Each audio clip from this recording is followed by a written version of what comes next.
last two, and Tony V is walking up to the microphone right now in his baseball gear. Tony Vitello joins us on 3HL. National champion Tony Vitello. Yeah, I'm here because you guys are yelling. Our guys are trying to focus out there. We need to find our inner zen and do it earlier than normal because it's only the fall. But listen, man, it is go time. Is it tough to find the inner zen while Tennessee football is just out there waxing people in Neyland Stadium with you on the sideline? No, it's you find your inner recruiter. It's pretty good for those young fellows and the families to see that environment and sorry to get serious all of a sudden, but as a baseball guy, you don't want to make a decision at a place because the football team won or the basketball team won. But what you can take from that is what our fan base is like. And last week we had a guy that was at the end of 4 or 5 visits, and think of the stadiums that you would think of, and he said it's louder in our place than those other spots. It is an advantage, though, because I've got a former SEC basketball player of the year right next to me who committed to Tennessee when they beat Florida. He took his shirt off, wanted to go on the field. Yeah. In 1998. Well, it's funny you say that because right? That's true. They had to keep him off the field. My coach grabbed me and told me, "Do not go down there." I was like, "Dang, coach, it's the unofficial visit, but I can still go down there." But it's better to wait to get to college before you do the college type shenanigans. That's right. But if I'm not mistaken, the way I saw that thing go down, and again to get a little philosophical, I felt like the thing in the air was like, should we go on the field? And it's like, no, because we kind of expected to win this game. And then if I saw it right, the recruits and the parents of the recruits, I saw one dad go cheek first to the turf. And those guys kind of led. And then once everyone's out there, everybody's out there, despite our poor PA announcer having to. Tennessee baseball coach Tony Vitello with us on 3HL. Tony, Tennessee and Western Kentucky, 6 o'clock tonight at First Horizon Park. Come on out and watch some great baseball. They're ready. This is my thing, man. You talk about a guy being able to, every part of the program recruiting. The guy from, Corona, California, committed to you guys? Allegedly. He can't officially talk about it. I'm just saying. So I'm saying that because it's different when you work this hard to build up, and you all working together. Then I relate that back to national title game. You see you down there with Coach Barnes and Coach Heupel. It's something that bleeds into each program. Talk about that because this was a build-up. It wasn't nothing that just happened overnight or lightning in the bottle. No, correct. And the fun one we really got coming up is a kid who's a D1 golfer, but he's arguably the best lefty or top 3 lefties in the country. There we go. And so he's coming over, and a big part of what he's going to do is he wants golf to be involved in his life, and Brennan's helping us a ton. Yeah. And Brennan's probably the most popular coach on our campus if you break it down because guys like golfing, other than me. I mean, I'm good at it. I like him because he's a fun dude. Yeah. But, no, I think we're all working together, and we're talking, Coach Eck and I, the special teams coach, about how on our campus it truly is unique. Yeah. We're not spinning or weaving some web. And the thing is, too, there's a cool little thing about it. Like, you feel like you're not carrying your weight if you're not chasing down an SEC title or a championship. And it does motivate you a little bit every day. What did it mean to you to win that national championship? Just in that moment, take us back. Yeah, I don't know because, people say they blacked out or whatever, and sometimes it's just word speak. But I honestly couldn't. My brain just wouldn't work. The camera wasn't on me, but I almost went out with the players, and I was like, wait a minute, I'm a coach. And I came back, and I hit the coach's pile so hard that Frank's glasses cut his eye. Oh, no. That's the second time I've done that to somebody. Let's just leave it at that. Maybe I'll tell you guys the story off air. Yeah. But, it really hasn't sunk in. I think to see my parents there and for them to enjoy it as they progress in life, that was really, really key. And then as time goes on, I just really, really want to make sure the guys who were on the previous teams know that our championship is different than maybe, LSU, Mississippi State. They're all previous winners. Their story's different. Ours is one of building from a certain spot, and a lot of guys helping us with lessons learned or bringing the fans out. And it was just a complete culmination of everything to get 60 wins. So you want to make sure that everyone that kind of came before that group felt that. No doubt. I think felt a part of it.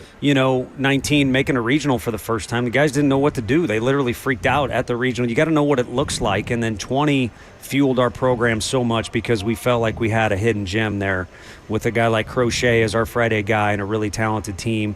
And then 21, first team to get to Omaha, those electric crowds literally brought COVID, people that were locked in their homes out, finally to do something outside. So it was a very meaningful year.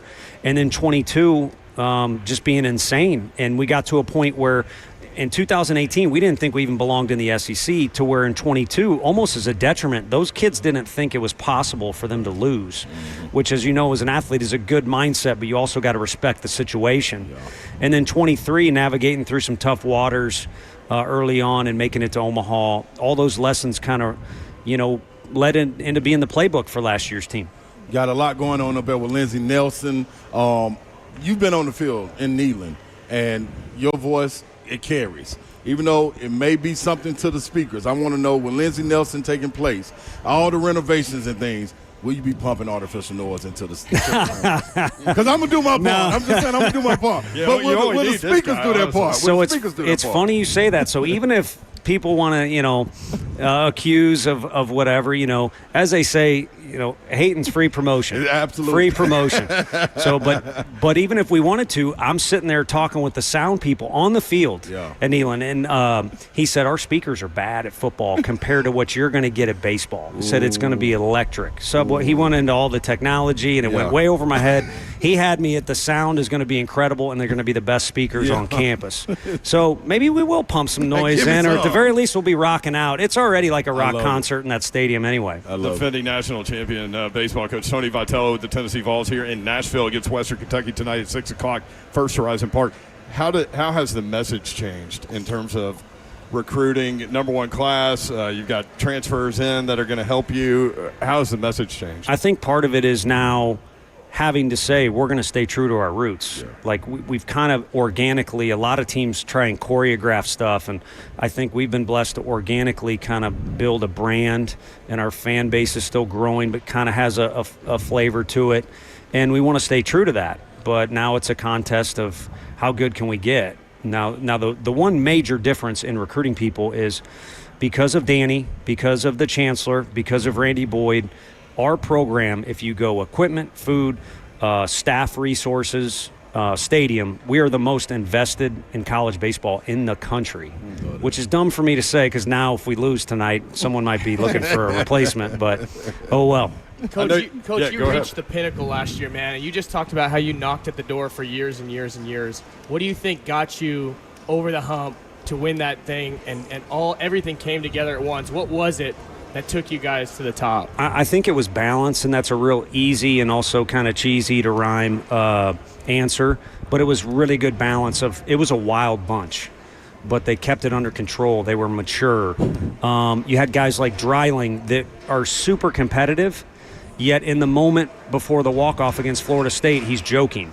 And I think he took some heat in social media because we get the final out, and he just kind of raised his arms up like, yeah, that's a nice win right there, as opposed to going nuts. But that was who he was. Aaron Combs laughing when he balks over a runner with literally the entire season on the line. And yet if you know Combsy and his walkout songs of heavy metal and Pantera and all that, he's crazy. But he learned to temper that. The year previous, we had to have talks with him like, man, you get too excited and there's other outs to get or other innings to go. Just a really well-balanced team and a lot of unselfishness, and that had to be learned, I think, by some of those guys. So, sorry, go ahead. Simo and Burke, there's no doubt 22 and 23, they don't lead the way they did this year unless they experience those 2 years. So that is a thing you think about, like when you try to get to know each and every individual player, like how to let them be them?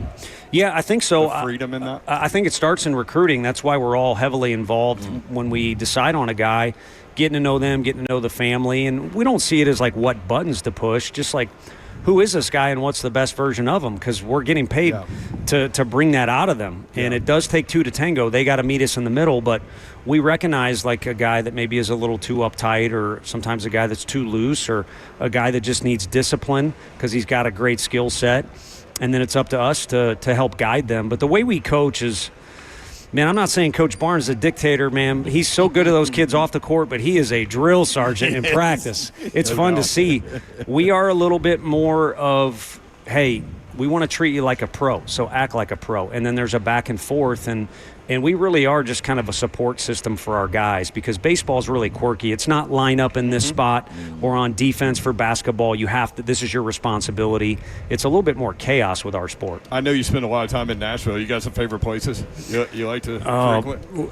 All the Italian spots. Luogo is a good spot for sure, and Carne Mare. Those are two that are close to me. But no, I don't venture out as much as I should. Man, I had a steak that was unbelievable. They took real good care of me too. I'll have to tell you guys when I'll think of it when I'm not thinking of it. But it's kind of a hidden little spot, and that's where I went last. Yeah. And they had an elk steak. It was unreal. So I'm going to get you guys that for sure. Yeah. But every spot in Nashville is a vibe, and it's pretty cool now that our coaches or players walk around.